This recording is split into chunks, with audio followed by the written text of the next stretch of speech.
감사합니다. 이제 우리 하나님의 말씀, 우리 오늘은 이사야서에 있는 말씀을 잠깐 보도록 하겠습니다. 이사야 9장 1절로 7절의 말씀 우리 함께 찾으시고 한 절씩 교독하신 이후에 7절은 함께 읽도록 하겠습니다. 전에 고통받던 자들에게는 허감이 없으리로다. 옛적에는 여호와께서 서불론 땅과 납달리 땅이 멸시를 당하게 하셨더니 후에는 해변길과 요단 저쪽 이방의 갈릴리를 영화롭게 하셨느니라. 흑암에 행하던 백성이 큰 빛을 보고 사망의 그늘진 땅에 거주하던 자에게 빛이 비치도다. 주께서 이 나라를 창성하게 하시며 그 즐거움을 더하게 하셨으므로 추수하는 즐거움과 탈취물을 나눌 때의 즐거움같이 그들이 주 앞에서 즐거워하오니 이는 그들이 무겁게 맨 멍에와 그들의 어깨의 채찍과 그 압제자의 막대기를 주께서 꺾으시되 미디안의 날과 같이 하셨음이니이다. 어지러이 싸우는 군인들의 신과 피 묻은 겉옷이 불에 습같이 살라지리니 이는 한 아기가 우리에게 낳고 한 아들을 우리에게 주신 바 되었는데 그의 어깨에는 정사를 메었고 그의 이름은 기묘자라 모사라 전능하신 하나님이라 영존하시는 아버지라 평강의 왕이라 할 것임이라. 함께 읽겠습니다. 그 정사와 평강의 더함이 무궁하며 또 다윗의 왕자와 그의 나라에 군림하여 그 나라를 굳게 세우고 지금 이후로 영원히 정의와 공의로 그것을 보존하실 것이라. 만군의 여호와의 열심히 이를 이루시리라. 아멘. 우리 오늘 2부 예배에 나오신 모든 성도님들을 주님의 이름으로 축복합니다. 하나님의 평강이 예배하는 우리 모든 성도들의 심령 가운데 차고 넘치기를 바랍니다. 우리 옆에 계신 분들에게 하나님의 평강이 가득하시기 바랍니다. 서로 축복하겠습니다. 네, 하나님의 평강이 가득하시기를 바랍니다. 감사합니다. 12월이 되었습니다. 12월은 성탄의 계절이죠. 거리를 걷다 보면 이 가게에서 흘러나오는 캐롤송을 가끔 들을 수 있는 것 같습니다. 근데 저는 4년이 지났는데 여전히 이렇게 무더운 한여름에 성탄절이 다가온다는 게 실감이 나지 않습니다. 여름에 듣는 캐롤송 뭔가 여전히 어색한 것 같습니다. 여러분들 오래 사셔서 이제는 이 여름에 맞는 성탄절이 좀 익숙해지셨는지 모르겠지만 특별히 지난해 올해 이 코로나라고 하는 이 어떤 특별한 상황 때문에 성탄절이 더 실감나지 않은 것 같습니다. 그래도 성탄절은 다가오고 있습니다. 성탄절은 인류 최대의 사건입니다. 이 성탄을 기점으로 주전과 주후가 나뉘게 될 만큼 역사의 분기점, 그 사건이 바로 예수님이 땅에 오신 성탄의 날이지요. 이날은 또 가장 기쁜 구원의 날이기도 합니다. 굿 뉴스, 복음이 시작되는 날, 그날이 성탄절이죠. 그러니까 우리 교회에 많은 절기가 있지만 뭐 추수감사절도 있고 부활절도 있고 여러 절기가 있지만 사실은 이 성탄절만큼 중요한 의미를 가진 절기가 또 있겠습니까? 비록 여름에 맞이하는 성탄절이지만 이 코로나 통해 어떻게 시간이 가는지 잘 모르는 그런 상황 가운데 우리가 맞이하는 성탄절이지만 여전히 이 성탄을 기다리는 설레고 또 가슴 두근거리는 그런 마음들이 우리에게 있으면 정말 좋겠습니다. 오늘 예배를 통해서 좀 억지로라도 성탄을 좀 기대하는 마음으로 여러분의 심장이 다시 두근거리기를 간절히 바랍니다. 그래서 저는 우리 사사기 말씀을 잠깐 중단하고 성탄과 관계되어진 메시지를 남은 시간 동안 잠깐 함께 나누었으면 합니다. 구약 성경에는 이 성탄에 관한 예언이 참 많이 있습니다. 창세기부터 말라기까지 39권의 구약 성경의 가장 핵심적인 주제가 무엇인가? 그러면 메시아가 오실 것이다 는 것이 가장 주된 메시지입니다. 우리가 구약 성경을 읽을 때에 이런 예수님이 오신다라고 하는 이 메시지를 빼고 구약 성경을 읽으면 사실은 무슨 의미가 있겠습니까? 어떤 한 나라의 흥망성쇠, 한 개인의 영웅담, 혹은 우리에게 어떤 윤리적인 삶을 가르쳐주는 그런 말씀에 지나지 않을 것입니다.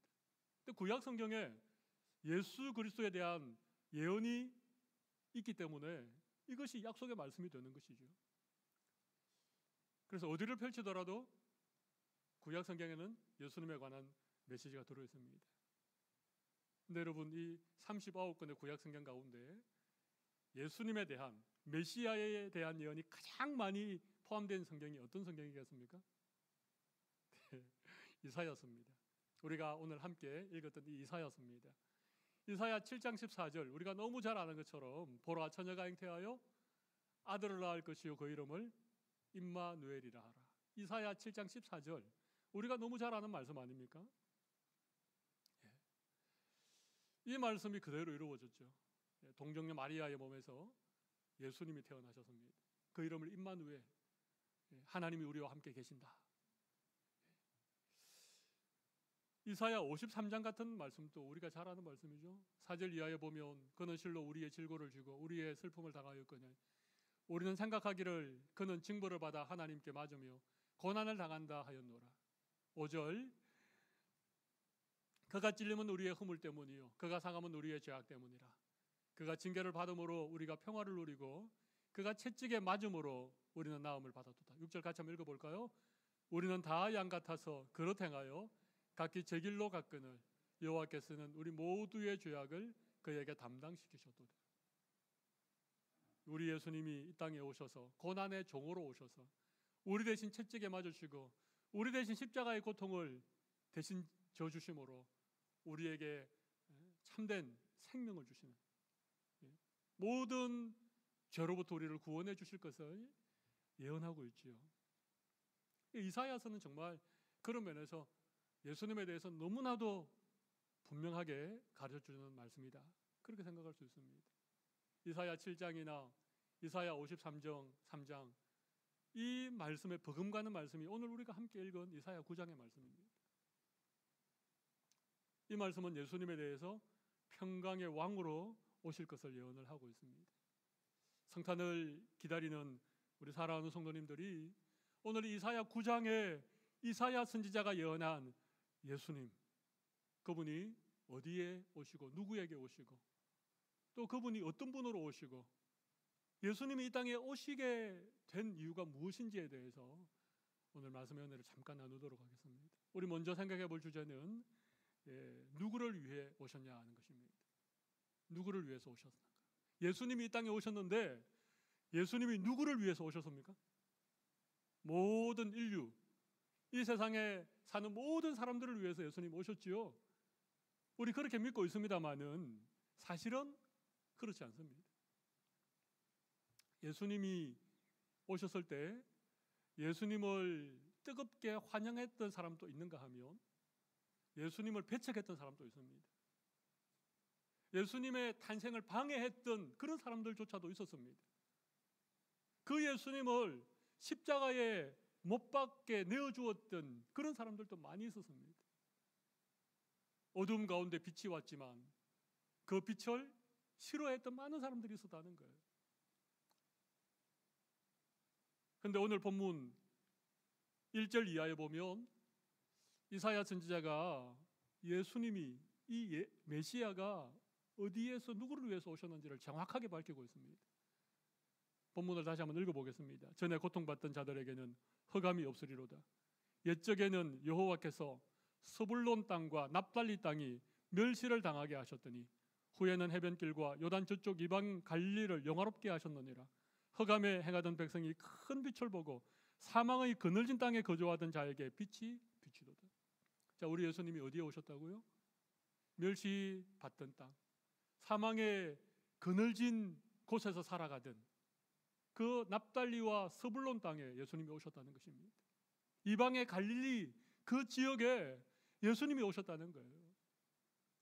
여러분, 이스라엘이라고 하는 나라는 크게 남과 북으로 나누어져 있습니다. 남쪽은 유다라고 하는 지파가 중심이 되어서 예루살렘이 사실은 남유다의 수도이지요. 그리고 북쪽은 에브라임 지파가 중심이 되어서 사마리아라고 하는 성읍을 도시로 해서 북이스라엘 왕국이 세워졌습니다. 그런데 그쪽에서부터 조금 더 북쪽으로 올라가면 이제 우리가 잘 아는 갈릴리 호수가 있고, 그 갈릴리 호수 주변은 이스라엘의 가장 북쪽 지역입니다. 그곳에 땅을 분배받았던 지파가 오늘 본문에 나오는 납달리 지파, 스불론 지파입니다. 가장 북쪽에 가장 변방에 있었기 때문에 전쟁이 일어나면 항상 가장 먼저 침략을 당하고 가장 먼저 고통을 겪어야 되는 땅이 어디라고요? 바로 스불론과 납달리 땅입니다. 이스라엘은 주변에 강대국이 많았습니다. 물론 남쪽에 애굽이라고 하는 나라가 있었지만 애굽은 이제 점점 힘이 약해져 버렸습니다. 대신에 북동쪽에서 강력한 나라들이 일어났습니다. 예를 들면 아수르 같은 나라, 바벨론 같은 나라, 아람이라고 알려져 있는 수리아라고 하는 이런 나라들은 전부 다 북쪽에서 일어난 강력한 나라들입니다. 그런 나라들이 호시탐탐 이스라엘을 노리고 있었는데, 이런 나라들이 이스라엘을 침략하면 가장 먼저 어떤 땅에 피해가 있고 어떤 땅에서 고통을 당하겠습니까? 바로 스불론과 납달리 땅입니다. 갈릴리 지역입니다.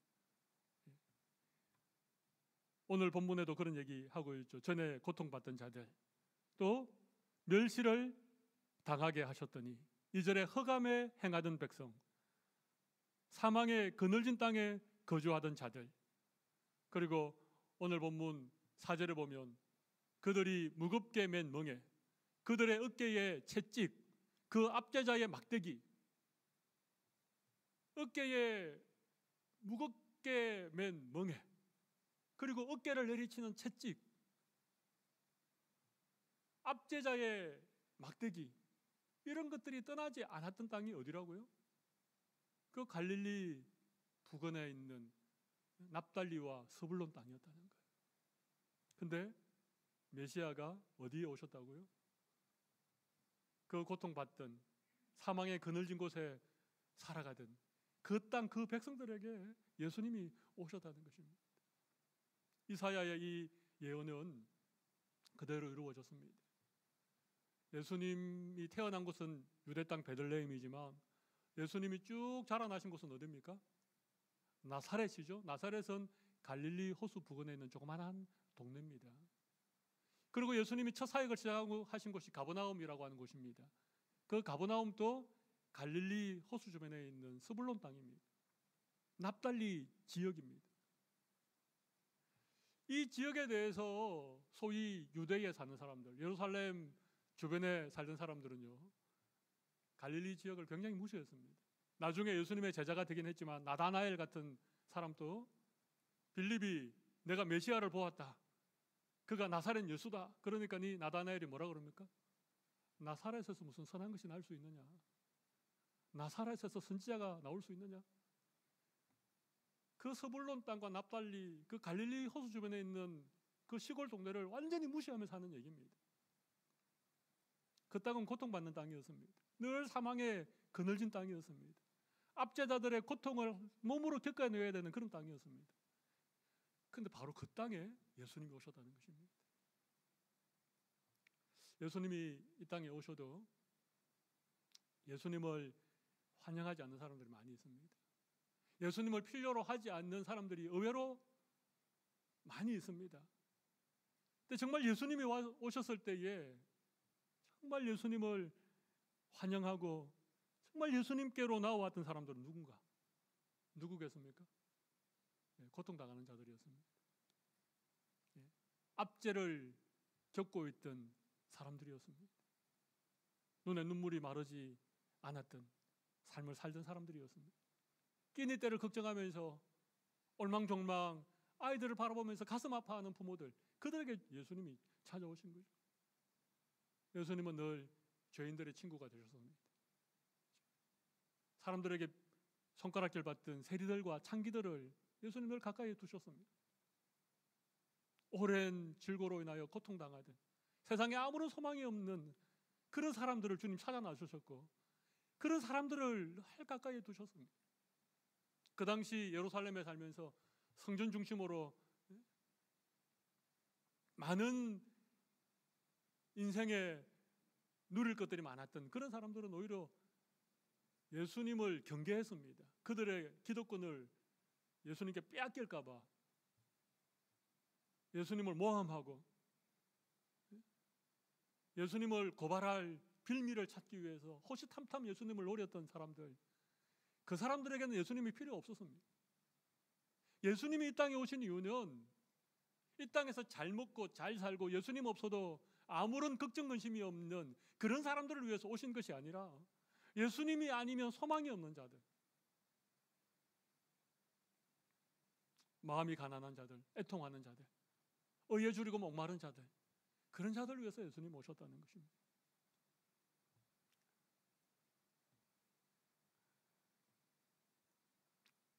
우리가 성탄을 늘 기다리고 성탄이 다가오면 왠지 모르게 우리의 가슴이 설레이는 이유는 우리에게 예수님이 너무나 필요한 분이기 때문에 그런 줄로 믿습니다. 성탄이 다가와도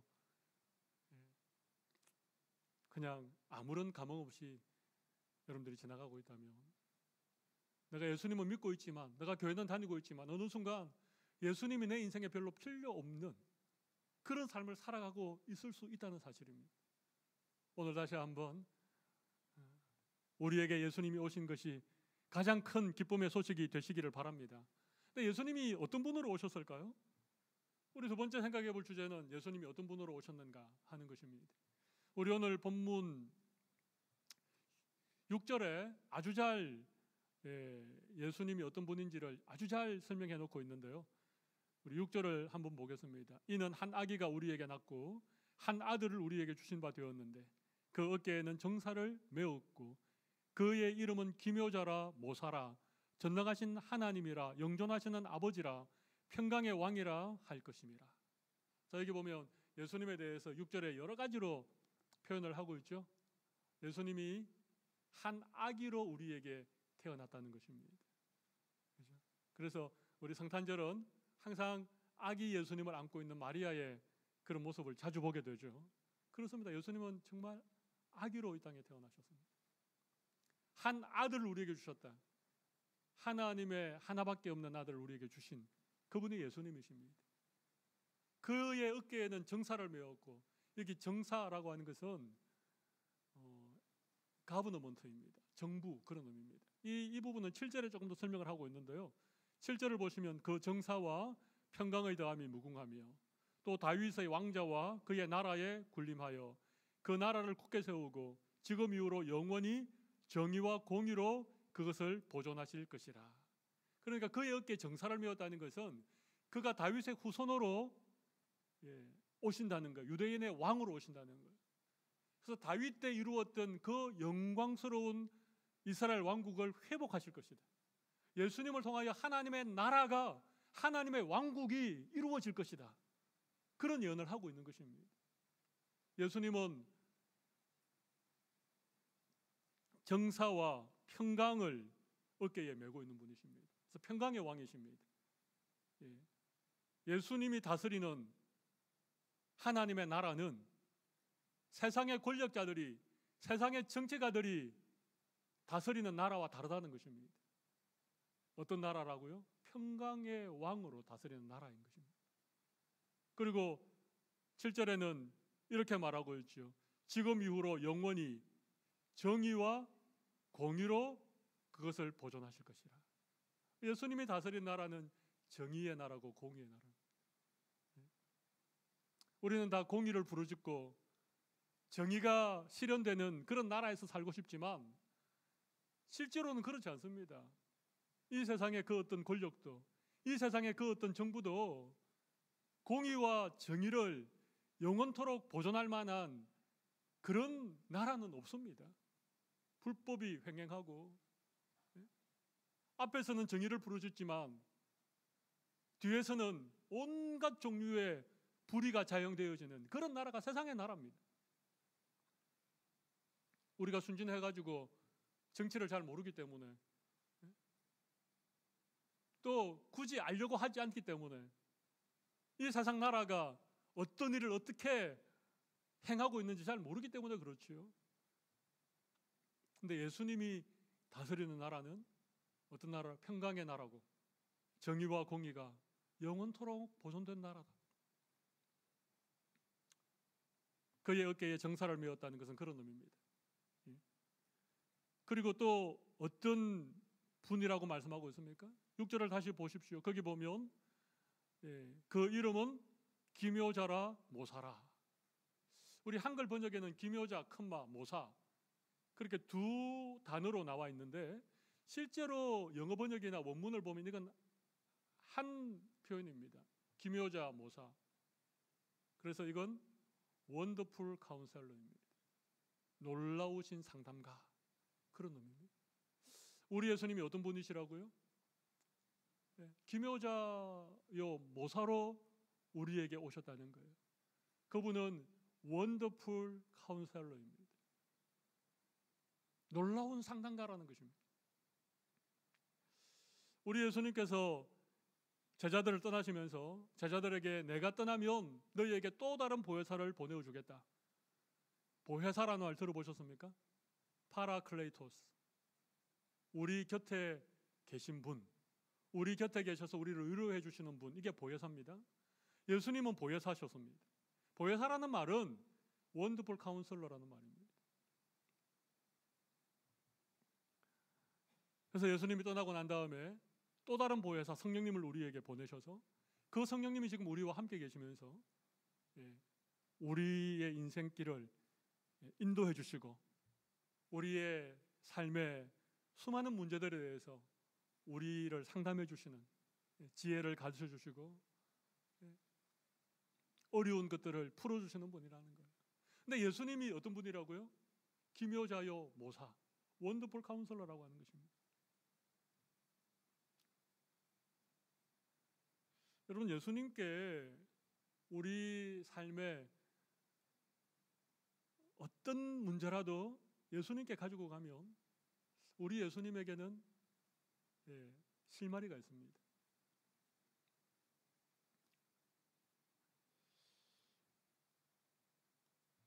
우리의 얘기를 귀 기울여 들어주시고 우리를 누구보다도 잘 아시고 우리를 이해해 주시는 분이 원더풀 카운셀러이신 예수님이십니다. 예수님이 우리 인생의 어떤 것이라도 다 이해해 주시고 그것을 풀 수 있는 실마리를 우리에게 주시는 분이신 이유가 뭘까요? 예수님이 하나님이셔서 전지전능하신 그런 지혜를 가지고 계신 분이기 때문에 그렇겠습니까? 물론 그런 점도 있습니다만은 예수님이 진짜 원더풀 카운sel러인 것은 예수님은 우리와 똑같은 인간의 몸을 입고 이 땅에 태어나셨기 때문에 그렇습니다. 마리아의 그 자궁 속에 10달 가까이를 계셨다가 그 산고와 함께 정말 조그마한 핏덩어리 같은 그런 아기로 이 땅에 태어나신 분이십니다. 우리와 똑같은 성장의 과정을 거치시고 배고픔도 하시고 그죠? 시험도 당해보시고 배신의 아픔도 다 겪어보셨던 우리와 하나도 다르지 않는 우리와 똑같은 인생을 살아내셨던 분이기 때문에 우리의 연약함도 아시고 우리의 인생의 고민도 다 아시는 분이시기 때문에 그분은 완벽한 상담자가 되신다는 거예요. 여러분, 예수님이 나에게 기묘자요 모사이십니까? 예수님이 내 인생의 원더풀 카운sel러이십니까? 그렇게 되기를 바랍니다. 예수님은 그런 분으로 우리에게 오신 것입니다. 여러분의 삶에 어떤 문제도 예수님 앞에 가지고 나가면 해결되지 못할 것이 없습니다. 이 세상 그 누구도 이해해 주지 못하는 그런 참 아픈 얘기도 우리 예수님께 다 얘기할 수 있습니다. 예수님이 공생의 3년을 지내실 때에 참 많은 사람들이 예수님께 나와죠. 사마리아 수가라고 하는 작은 동네에 살았던 한 여인, 그죠? 사람의 낯을 피해서 그 낮 12시 뜨거운 햇빛이 내리쬐는 그 시간에 우물물을 길러러 왔던 이 여인. 이 여인에게 남편이 5이 있었잖아요. 그리고 지금 같이 사는 남자도 너의 남편이 아닌. 근데 그 여인이 예수님을 만나고 그의 삶이 변하지 않습니까? 예수님이 그 여인의 얘기를 다 들어주시는 거죠. 그런 거예요. 밤에 예수님을 찾아왔던 니고데모. 요한복음 3장에 니고데모 얘기가 나오지 않습니까? 간음하다가 현장에서 잡혀온 여인. 나도 너를 정죄하지 아니하노니 가서 다시는 죄를 범하지 마. 여러분, 누구든지 예수님을 만나면 그의 인생에 풀리지 않을 것 같은, 아무도 해결해 줄 수 없을 것 같은 그런 인생의 문제가 위대한 상담자이신 예수님을 만나면 해결된다는 것입니다. 지금 이사야는 예수님을 그렇게 우리에게 소개하고 있습니다.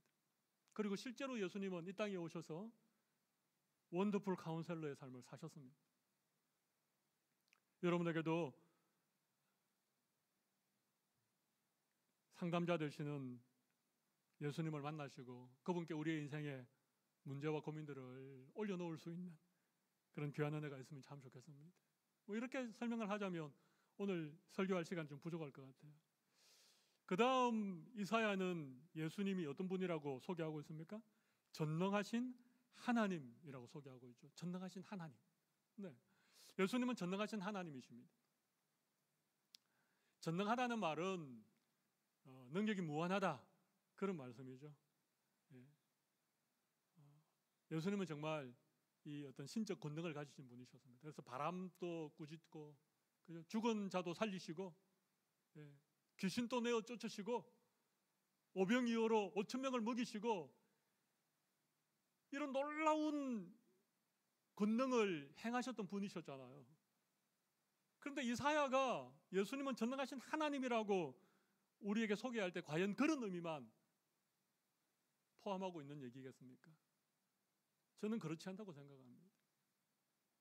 예수님이 우리의 삶에 찾아오시면 우리가 전능하신 하나님이신 그 예수님을 우리의 삶에 영접하면 우리의 삶에 하나님의 그 능력들이 우리의 삶을 통해서 나타난다는 것입니다. 우리가 갑자기 슈퍼맨이 된다는 얘기겠습니까? 그런 의미가 아닙니다. 대표적인 얘기가 사도 바울에게서 일어났습니다. 그죠? 예수님이 사도 바울에게 오셨을 때 사도 바울이 변화됐잖아요. 사울에서 바울이 됐잖아요. 사도행전 16장에 보면 빌립보라고 하는 지역에서 전도하다가 억울하게 바울이 감옥에 갇힙니다. 그 캄캄한 빌립보 감옥에 갇힙니다. 손과 발이 착고에 매여서 심하게 매를 맞고 그 빌립보 감옥에 던져져 있는 그런 상황이었습니다. 근데 여러분, 바울이 거기에서 어떻게 했습니까? 그 절망적인 상황, 아무것도 할 수 없는 그 빌립보 감옥 속에서 바울이 절망하고 한숨 쉬고 그의 삶을 포기하고 그랬습니까? 그러지 않아요. 거기 보면 기도하고 하나님을 찬미했다고 나오고 있습니다. 여러분, 이게 예수 그리스도가 전능하신 하나님임을 믿는 성도들의 삶 가운데 일어나는 기적 같은 하나님의 능력입니다. 기도하고 하나님을 찬미하니까 옥토가 흔들렸습니다. 손발을 묶고 있던 것들이 풀려졌습니다. 근데 더 놀라운 것은요, 감옥에 갇혀있던 죄수였던 바울이 그 빌립보 감옥을 책임지고 있던 간수장을 전도하는 사건이 나오고 있습니다. 주 예수를 믿어라, 그리하면 너와 내 집이 구원을 받으리라. 바울의 발 앞에 엎드려서 선생이여, 어떻게 해야 우리가 구원을 얻으리까? 여러분, 이게 예수 그리스도가 전능하신 하나님이라는 사실이에요.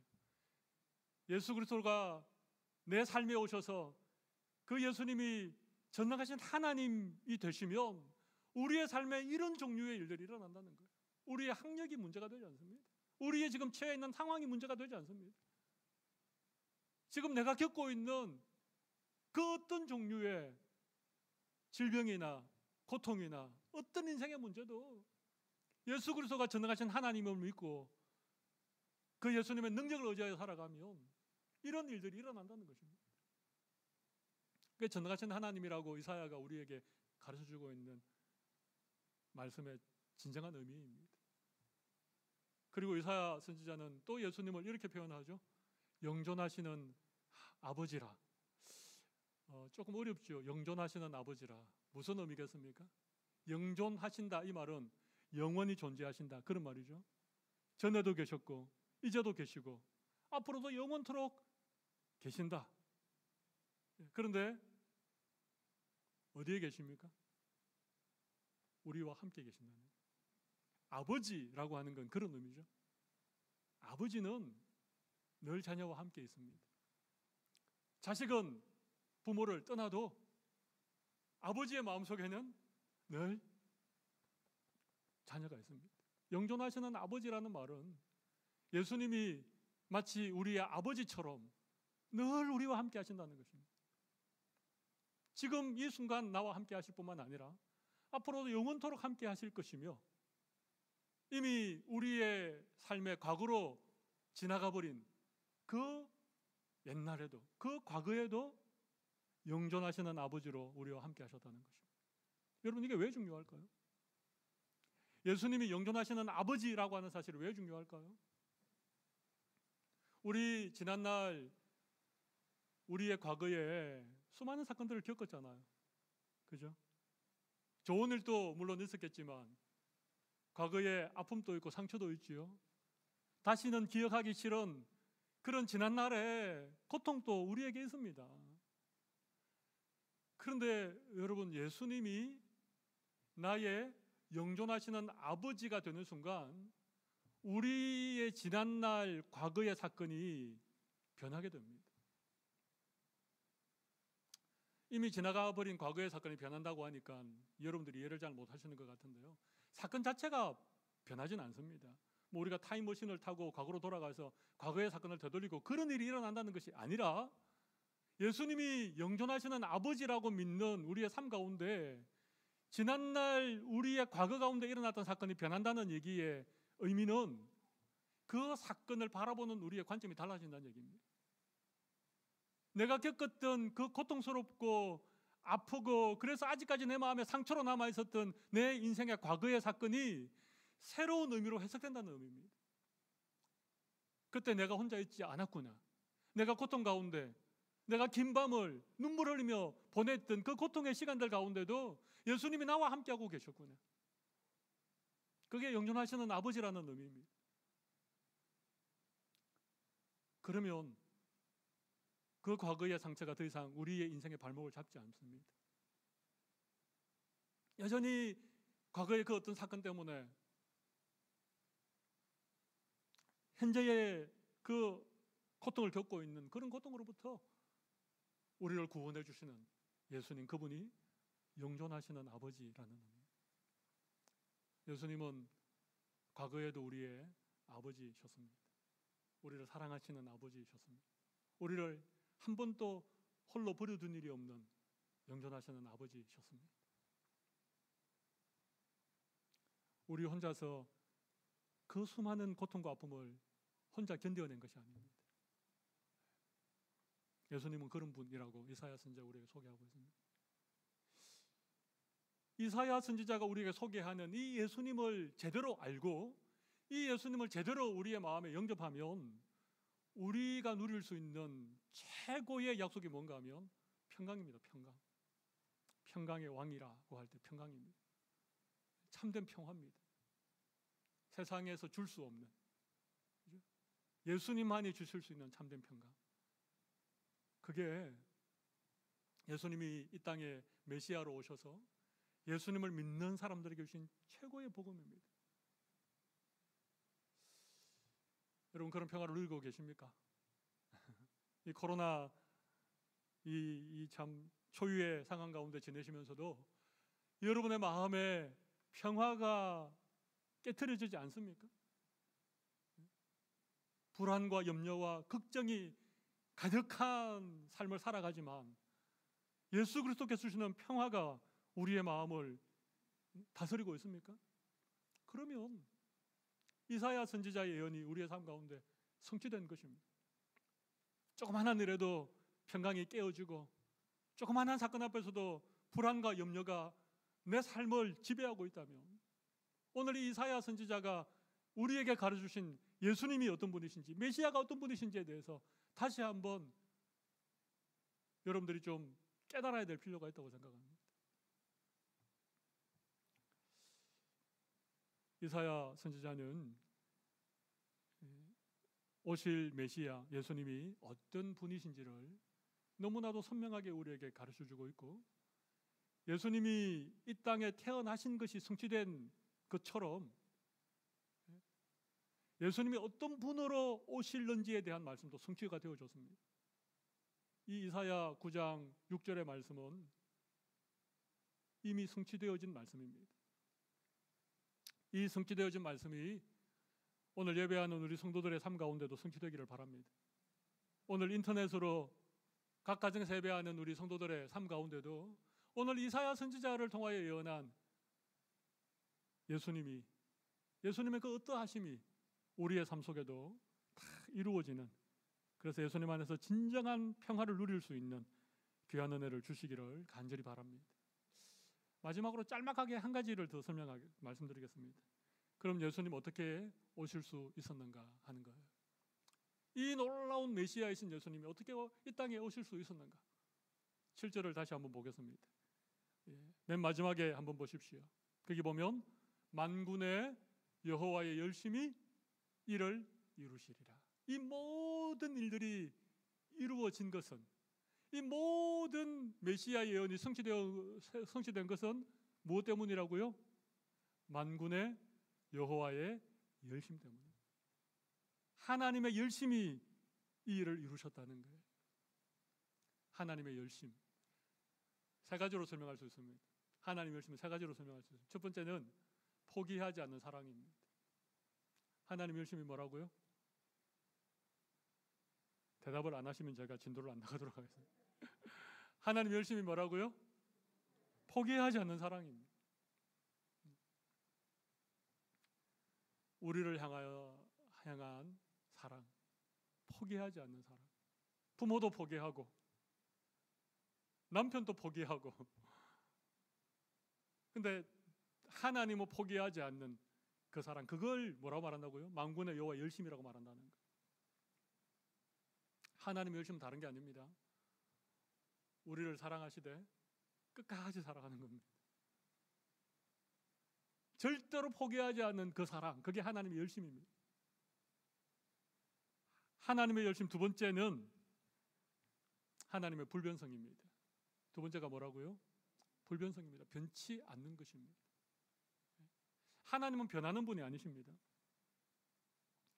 우리 인간은 잘 변하죠.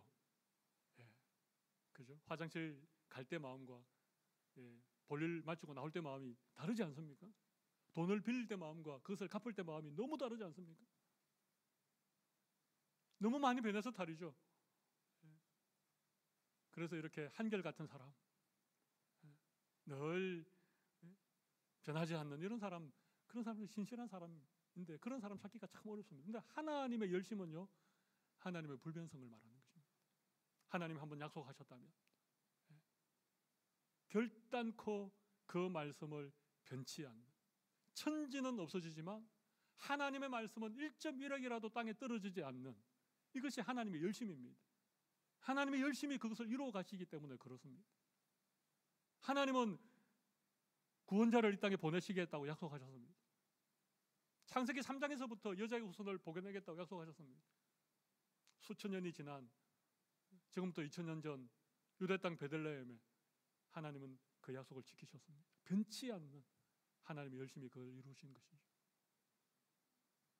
세 번째는 뭐겠습니까? 첫 번째는 제가 포기하지 않는 사랑이라고 말씀드렸고, 두 번째는 하나님의 불변성을 말씀드렸습니다. 세 번째는요, 하나님의 전능하심입니다. 전능하심. 왜 제가 이 하나님의 전능하심을 하나님의 열심이라고 설명을 드렸는가 하면, 아무리 신실한 분일지라도, 아무리 변치 않는 분일지라도 능력이 없으면 그것을 이룰 수 있습니까? 없습니까? 없지요. 하나님에게 능력이 없다면, 하나님이 말씀하신 것을 이루실 만한 능력이 그분에게 없다면 하나님의 말씀이 이루어지지 않을 수도 있습니다. 그죠? 예수님을 보내시겠다고 했는데 만약에 헤롯 같은 사람이 동방에서 온 박사들을 꼬드겨서 예수님이 나신 곳을 미리 알아서 거기에 군사를 보내어서 예수님을 만약에 아기 때 죽여버렸다면, 근데 하나님은 전능하시기 때문에 천사가 다시 동방에서 온 박사들에게 나타나서 바로 저기 헤롯 예루살렘으로 돌아가지 말고 헤롯에게로 돌아가지 말고 다른 길로 가라. 그래서 동방의 박사들이 헤롯에게 보고하지 않고 그냥 돌아갔기 때문에 예수님이 헤롯의 그 칼에서부터 피할 수 있었던 것 아닙니까? 그건 하나님의 전능하심입니다. 우리는 약속을 한 것을 꼭 지키고 싶지만 때로는 능력이 없어서 지키지 못할 때도 많습니다.